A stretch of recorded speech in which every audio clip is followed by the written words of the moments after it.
পার্বত্য অঞ্চলে প্রতি বছর বর্ষায় ভারী বৃষ্টিতে দেখা দেয় পাহাড় ধসের আশঙ্কা।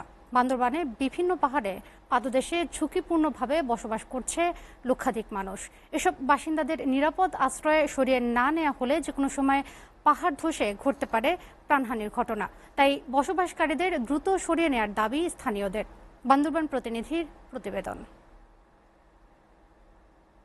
বান্দরবানে পাহাড় ধসের ঝুঁকিতে বসবাস করছে প্রায় লক্ষাধিক মানুষ। জেলার লামা, আলেককদম, নাইক্ষ্যংছড়ি, রুমা, থানচি, রোয়াংছড়ি সদর সহ প্রত্যেক উপজেলায় পাহাড়ের পাদদেশে ঝুঁকি নিয়ে বসবাস করছে এসব মানুষ। আর বর্ষাকালে অতি বর্ষণের ফলে পাহাড় ধসে প্রাণ হারায় এসব এলাকার মানুষ।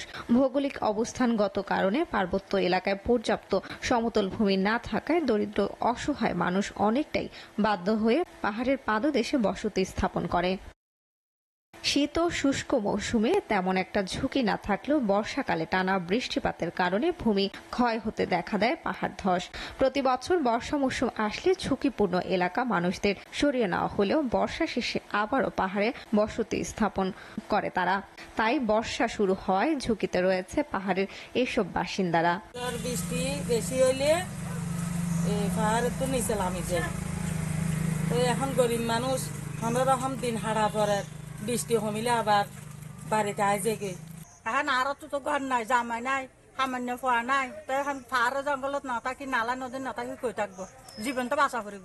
বেশি দুর্যোগ যখন আসে তখন আমরা সরকারের দেওয়া নিরাপদ আশ্রয়ে চলে যাই। আমরা যাবো কোথায়? আমরা গরিব মানুষ, আমরা যাবো কোথায়? আমরা দিনে আনি দিনে খাই, আমরা যাবো কোথায়? তাই আমরা এখানে থাকি। এসব বাসিন্দাদের সরিয়ে নিতে ইতিমধ্যে নানা পদক্ষেপ নেওয়ার কথা জানান জেলা প্রশাসক। মাননীয় প্রধানমন্ত্রী যে আশ্রয়ন প্রকল্পের অধীন 4,500 মানুষকে কিন্তু জমি বা গৃহ সহ জমি বরাদ্দ প্রদান ইতিমধ্যে করেছি।